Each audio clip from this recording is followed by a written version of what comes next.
Hold on one second. We're about to get to the bottom of this, ladies and gentlemen. This don't make no sense whatsoever. Welcome to the Dark Waters channel, where we explore mysteries, figure out the truth, dive into politics, and anything else you want to know about. That's what we doing over here, baby. Let's go. What's up, ladies and gentlemen? The one and only James Williams, Dark Waters, and I'm back. And I want to say that the things that are being done and how it's being done is done out of ignorance. And I'm ignorant to understanding why they're doing it.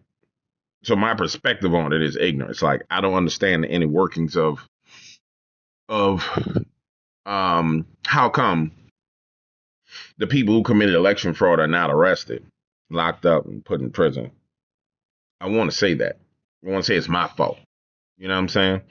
But I'm starting to feel like it ain't my fault. I'm starting to feel like, nah, I'm right. You people, they should have did something about this, and they ain't doing nothing about it. I'm starting to feel like, no, you right, James. These people is full of retards. DOJ sends another request for 2020 election records in Georgia following refusal to comply with state election board subpoenas. Why you sending letters? They wouldn't have sent you no damn letter. They would have went and raided and took the information. Now, somebody may say, and that's an attorney, and may say, well, James, do you know they got to go through the process if they plan on persecuting people and arresting them? So you can't go and get the evidence by fraudulent means, and you got through the right way, and blah, blah, blah, blah, blah. But you already know the election was stolen. You know it was stolen. Donald admitted it. We know the election was stolen. So I'm lost as to why we sending letters instead of taking action. And I know many people are starting to get agitated and aggravated with this. And I've been one of those people who say, no, you got to remain calm and blah, blah, blah, blah, blah. And again, I'm going to say maybe I'm just ignorant to understanding how the process works. I'm willing to admit I might just be ignorant to the process, not knowing how this process is supposed to happen. But I'm just going to tell you, this don't make no damn sense. It don't make no damn sense whatsoever. The hell was that noise? Don't make no damn sense whatsoever. Last September, the Gateway Pundit was the first to report on a new subpoena issued by Georgia State Board of Elections to Fulton County for the physical paper ballots, envelopes, ballot stubs that are under a preservation order while litigation is pending. The subpoena was in addition to the one issued in November 2024, represents another effort for accountability in the 2020 presidential election in the Peach State. The Gateway Pundit also reported in the beginning of September that the representative Marjorie Taylor Greene submitted a formal request to the Department of Justice to investigate 2020 election in Georgia, specifically in Fulton County, in regards to the SEB complaint 2023-25. This request from the Georgia Congresswoman was in addition to the request by Associated Deputy Attorney General Ed Martin letter to Judge Robert Burney to access the approximately 148,000 absentee ballots and envelopes at the Fulton County warehouse. So that means that Ed Martin did this since he's been in office. And now, in addition to the Georgia State Election Board, Representative Everett Green and DOJ's Ed Martin, Assistant Attorney General of Civil Rights Division, Harmet Dillon, has issued another letter requesting access to the coveted 2020 election evidence. So we keep requesting for access to this evidence. And I'm just going to say this. I don't think MAGA has come to the conclusion that you are not fighting a typical warfare. Like, you've had people get murdered, Charlie Kirk, and then the FBI refused to investigate if there was foreign interference in the murder. And then the FBI director comes out and tells Tulsi Gabbard, no, you don't need to do intelligence work. We'll do intelligence work. Yeah, it's almost as if we don't understand that. No, there's a couple of foxes in the hen house around here. And we playing like it's normal. It ain't normal. This ain't normal times. It's just not. And it confuses me. It frustrates me and infuriates me that nobody seems to understand this is not normal times. You're going to have to do some extraordinary things to put these people in place. Hold on. I need to plug this thing up. Because this thing right here, girl, is running out of juice. Hold on. Back to what I was saying. So we got them not doing what needs to be done. And I want to come over to Twitter. I want to show you something. Somebody need to whoop their kid ass, man. This is just ridiculous. You just don't let your kid just scream like that. You just don't let your child scream like that.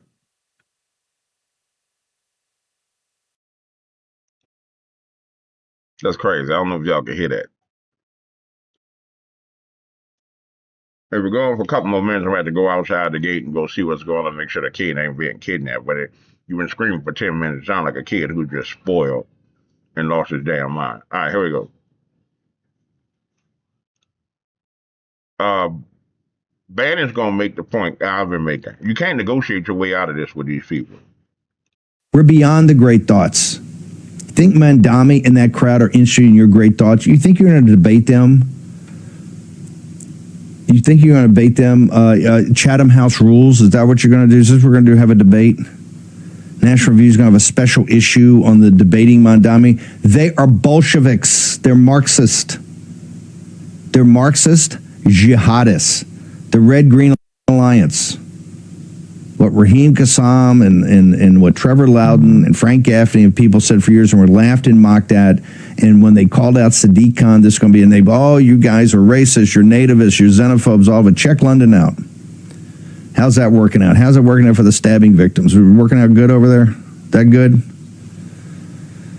They got control of it there. They're going to debate that out. Let's go to Oxford and have a debating union and debate the topics. It's not a debate. They're not looking for a debate. They could care less about your ideas. They've already thought about them and they've rejected them, okay? Full rejection. Debate that. They're not interested. They're interested in power and control. And for everybody out there concerned, well, this is going to be quite interesting. This is going to be great because, he's a socialist and eventually going to run. He's not a socialist. He's a Marxist. He's a Bolshevik. He's a Bolshevik, and they play by Bolshevik tactics. The Working Family Party and the DSA are not, they are Bolsheviks, and they play smash mouth. And once they get their hands on the apparatus of the New York government, your city government, the global financial capital, you're going to have to take a trenching tool and get it off. There's a saying that one of my brothers used. He said, you can vote Marxists and socialists in, but you're going to have to shoot them out. And see, this is the problem. The union between the Red and Green Alliance, the Marxists, Muslim socialists, have taken over Dearborn. You ain't gonna get them out of Dearborn. The people posting videos about, oh man, how is there 80,000 Muslims in Dearborn? Oh, you want to know how? Because you turned it over to them. And it's, unfortunately, if we don't do what we're supposed to do, it's going to take violence to get rid of them. So how do you thwart all this? How do you stop all this? You go and deal with the election fraud, because majority of these people are getting in by election fraud. Now, I don't think Mamdani is going to be a whole bunch of election fraud. I think these tards are really going to vote for Mamdani because they don't know what a Bolshevik is. They don't know what a Marxist is. They've been told that fascism is the right. The right is fascist. But they never looked up the definition of fascism. And they never studied fascism to understand that the people who were the fascists always accused other people of being fascists. They haven't looked at any of it. They haven't paid attention to not one drop of reality. And therein lies the problem that we have in America. The problem we have in America is ignorance. And like I said, I could be wrong as it pertains to why they're taking so long to do this. But I ain't wrong in the fact that I said it needs to be done expeditiously. I know I ain't wrong about that. I could be wrong about why they're taking their time doing it. But I ain't wrong about the fact that it needs to be done. And I don't think that Steve Bannon is wrong in what he's saying. You trying to debate with people who want, you trying to debate with somebody who's got a gun in your head and threatening to shoot you. Hey, man, let's talk about the fact that you got a gun. And he loading the gun, racking around, figuring out how to use the safety to take the safety off to shoot you, and you won't have a conversation with him. You done lost your ever-loving mind. And that's where we are in America. We lost our ever-loving mind. And see, what they've told everybody is that Christianity is the white man's religion. You accept that white Jesus. The Bible is the white man book, even though you talk to anybody in Africa, they'll say Christianity was in Ethiopia long before it was in America. They'll tell you about it. But they did that to people. So when it's time to fight, your silly behind is so worried about worshiping and idolizing another skin color that you don't see your fellow brother and sister in Christ pleading to you for help. And this young man is speaking out. And this is why this generation is going to be brolic, because they've been failed by previous generations of Christians. Frères chrétiens, réveillez-vous.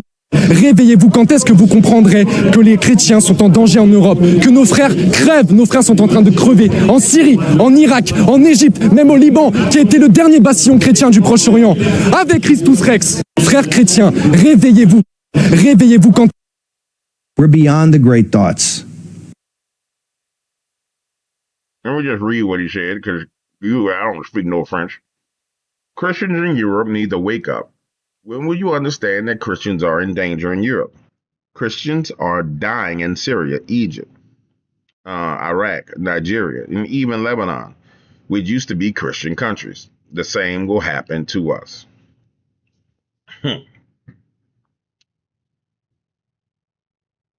You know, it's almost impossible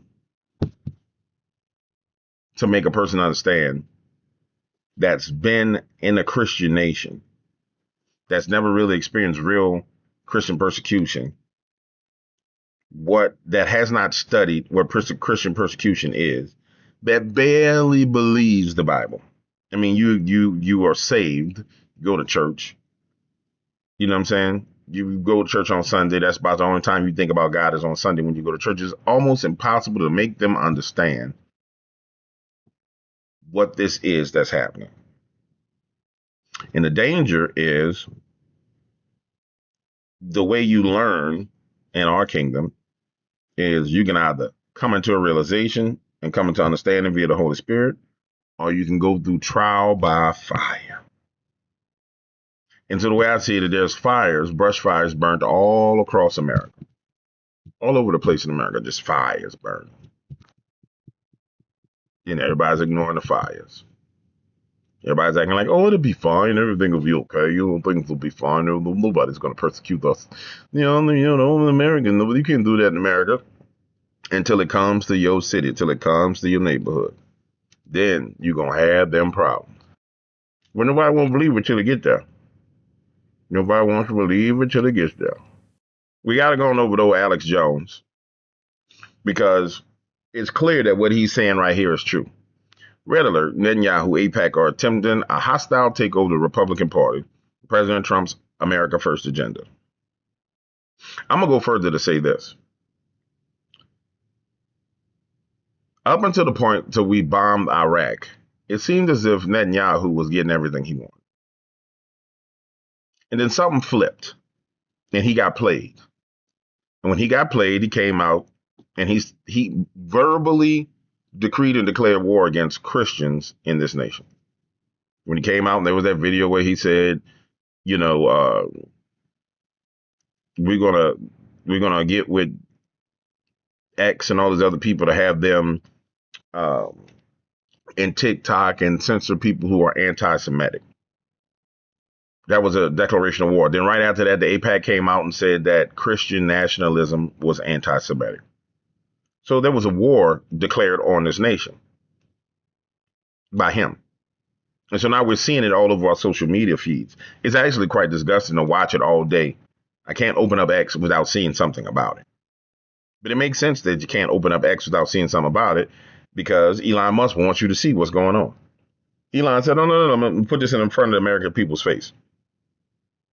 It makes sense that all over Twitter, you people are saying, well, man, why is all this stuff popping up that wouldn't normally pop up? The only way to get people to see it is you got to put it in front of them.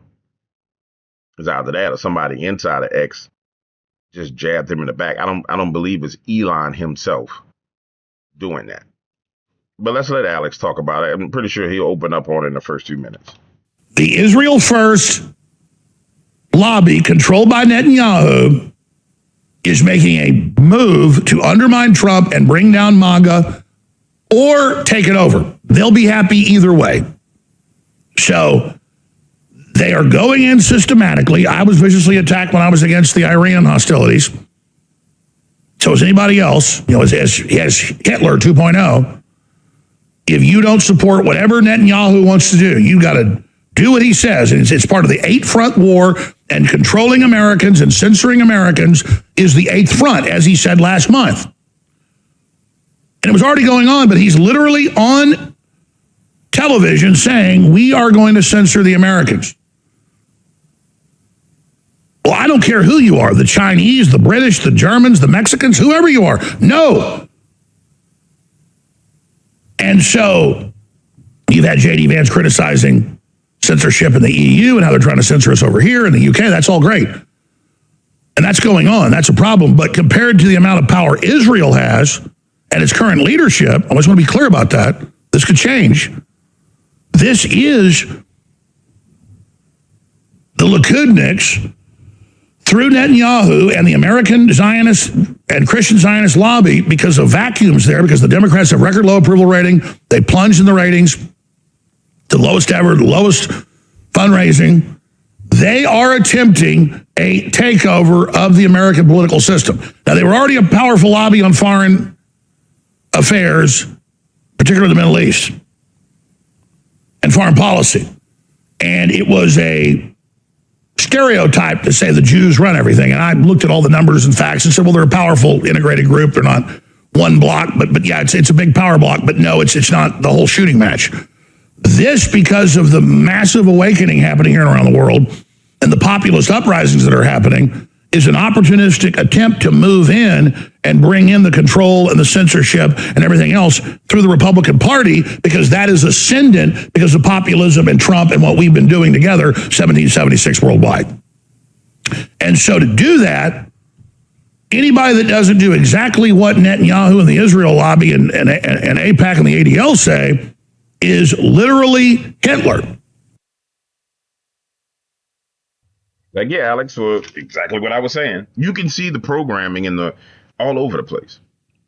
And here's the worst part about it. The worst part about it is the American people are going to reject it.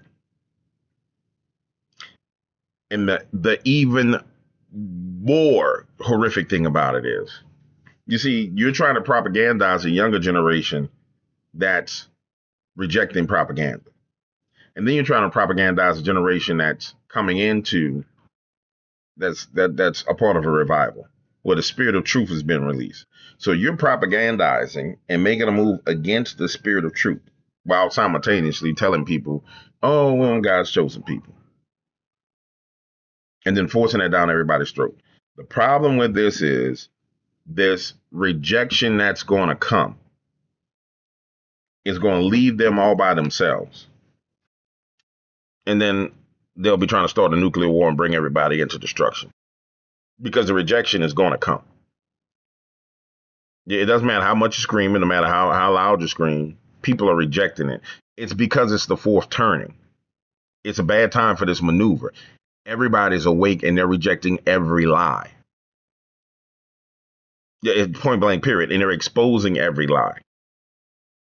You can see it everywhere. I don't mean to keep talking about Officer Tatum, but go take a look at Officer Tatum and what's happening to him right now. Now, boldly and pridefully, he's saying he's fighting it, but no. It's a full off rejection. Everybody's rejecting it. And it's dangerous. Now, again, I don't want to keep talking about these people. I want to go to something that pertains to our business, but it does pertain to our business. I want to go here. I want to show you something else.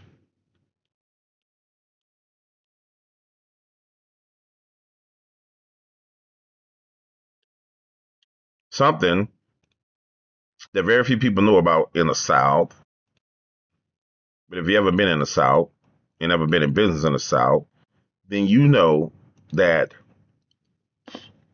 there's a lot of talk about, white police officers in the South and how the white police officers will get you in the South. But the truth of the matter is, in the South, it's the police, black and white, that's the damn dope dealers. Mississippi law enforcement caught working with cartels. 20 officers indicted for aiding drug smuggling in America. Now, why is this significant? Because what's going to end up happening is, as these guys roll, and I want you to, if you go back and look at the data, go back and look at all the arrests that's happening. There's this dragnet going all the way around Louisiana, and all the way around the city of New Orleans. Sealed indictments all through the city of New Orleans. Don't ask me how I know, because I'm from New Orleans and I got a little connection. This dragnet is trying to tighten itself around the DC of the South, which is New Orleans. For the record, New Orleans is the DC of the South. In fact, New Orleans is the creme de la creme of the Marine Kingdom cities. So they didn't go straight in there, but they dragging themselves all around, grabbing everybody, and somebody gonna roll. Federal prosecutors have announced the indictment of and arrested 20 individuals, most of them sworn law officers, in the Mississippi Delta region for allegedly conspiring with Mexican drug cartels to smuggle narcotics into the United States. U.S. Attorney Clay Joyner from Northern District of Mississippi made this announcement at a press conference on Thursday. We are here today to talk about some incredibly serious allegations to mark a monumental betrayal of trust, to announce the indictment of 20 individuals, most of them law enforcement officers in the Mississippi Delta region. The indictments generally allege that the taking of bribes to attempt to or aid abet drug trafficking, as well as associated crimes. All right. Serious allegations. Accepting bribes. The officers allegedly accepted bribes ranging from $20,000 to $37,000 in exchange for police protection. By aiding drug trafficking, the defendants provided armed escorts services for what they believe were large quantities of illegal drugs for people they believe were drug cartel traffickers. Conspiracy. The scheme involved a network of corruption that extended across multiple counties in Mississippi into Tennessee. It's being called a quote.